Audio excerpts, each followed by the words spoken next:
In a small town nestled between rolling green hills, old Thomas, a retired carpenter, lived alone in his little wooden house. Though his hands still crafted beautiful chairs, tables, and wooden toys with incredible skill, he often felt his life didn't amount to much.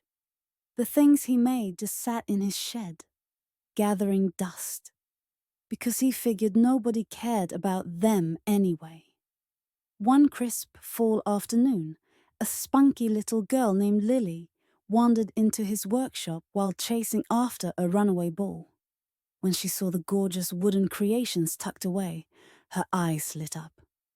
"Grandpa Thomas, why don't you show these to everybody?" she asked.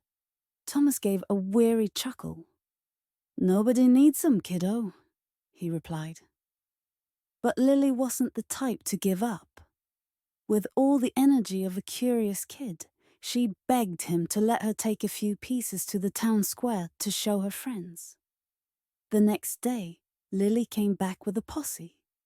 Some kids and even a few grown-ups from town. They couldn't stop gushing over the sleek curved chair, the flower-carved wooden box, and the lifelike little puppets.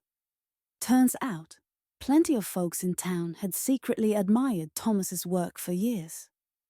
One woman said the old chair he'd once given her was where she rocked her baby to sleep every night, bringing her peace during tough times.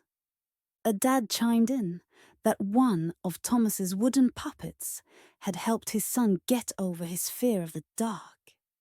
To thank him, the townsfolk threw together a little market right in front of his house.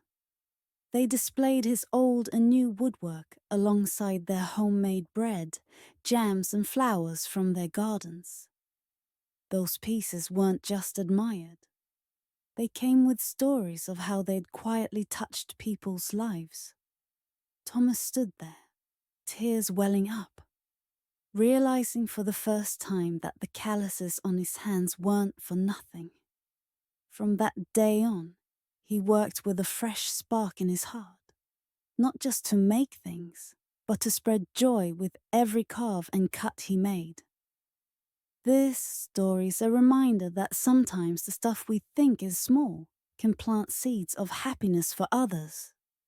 The real worth of life comes from how we touch the world around us with simple kindness.